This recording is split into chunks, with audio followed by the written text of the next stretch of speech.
In this class, we're going to look very briefly at unfair trade practices and competition policy. Um, Competition is an age-old phenomenon. It's been around since we lived in caves. We've always been competitive, and it's through competition that the strongest survive. In this sense, it's very similar to Darwinianism.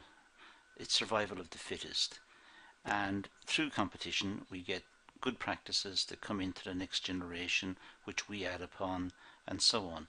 So competition is a very old phenomenon, and it leads us to become stronger over time, more competitive, better products, more efficient. So we believe that competition is the essence of good practice. That's the market perspective of competition. Now, competition has become a global phenomenon. Many countries who were previously not taken with the idea of competition have become competitive, and they are now joining into the arena of competition and competing with us in world markets.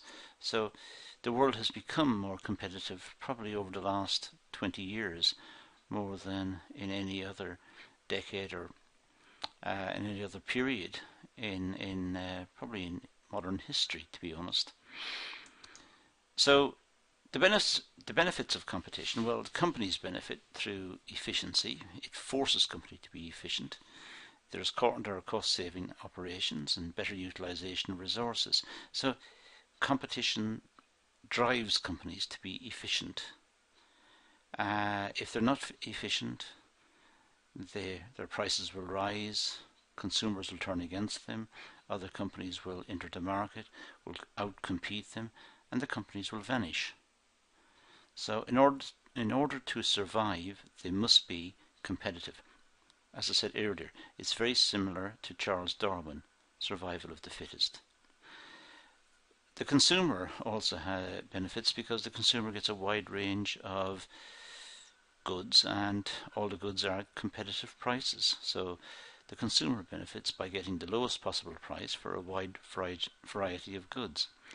And of course the government benefits because it gets increased revenue in the form of taxation, taxation on the company and also on the workers who pay tax. So the government benefits. However, and there's always a however,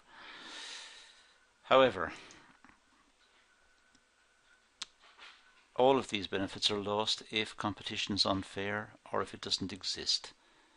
So there must be some sort of regulatory framework within which businesses operate to ensure that the businesses are fair and that the benefits of this type of competitive behavior is spread out to the consumer, and it enables the companies to survive, provide employment, provide benefits to the consumer, and can compete in the global market. So there have to be some sort of rules and regulations, and for that reason we have developed competition law. The law has come into force in different countries at different times and is slightly modified according to local conditions, but essentially it's based on this idea of contract, the law of contract, which is covered in a separate module, and the law of torts. Torts are like contracts, except they're civil wrongs, except they are not contractual. And the laws usually involve concentration of economic power, restrictive trade practices, monopolistic trade practices, and unfair trade practices. So the laws usually try to correct the tendencies in the market to become, if you like, corrupt from the ideals which we expect from the market. So if we get concentration of economic power, we may have a monopoly, and the monopoly may put the price up for a product that we need. That's not fair. and perhaps that monopoly has come about by killing off its competitors through unfair practices. So there are a range of reasons as to why competition law comes into existence, but most countries now have competition law. Let's look at unfair trade practices and how unfair trade practices affects competition. Well, for a start, it could be that warranties are not based on lab tests. So, for example, it may be the case that the company says our warranties will be for so long, but it's not been tested. And perhaps it's guaranteeing the consumer as to the safety of the product when it hasn't actually been tested properly either. So in fact the product could be unsafe, or it doesn't do what they're saying it will do. All of this is a problem.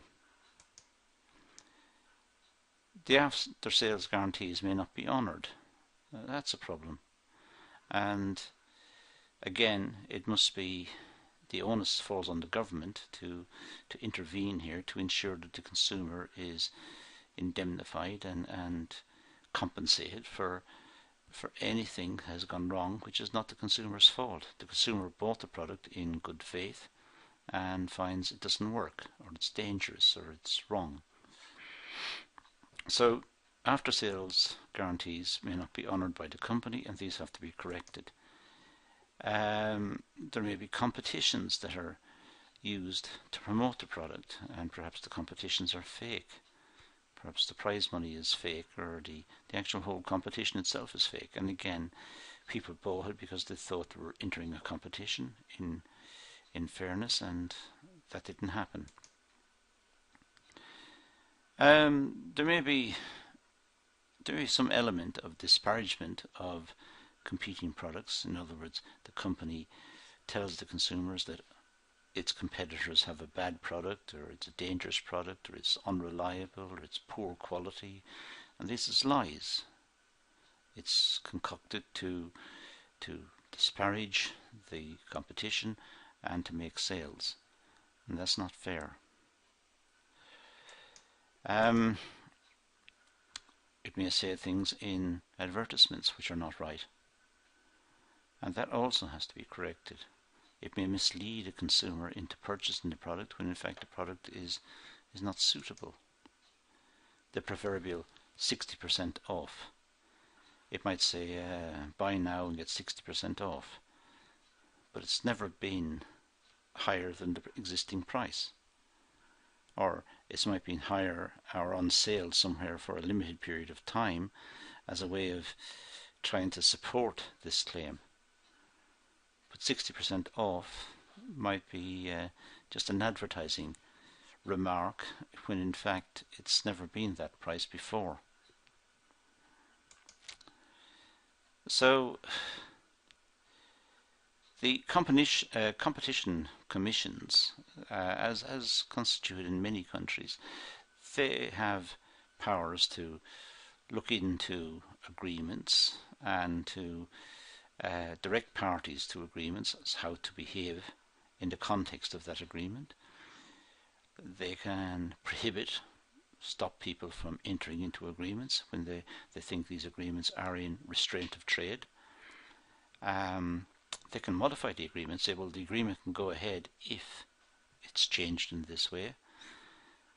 And if all fails and everybody's adamant that the agreement's going to go ahead, even though the regulatory authority says no, then it may go to court and there might be a penalty, a fine.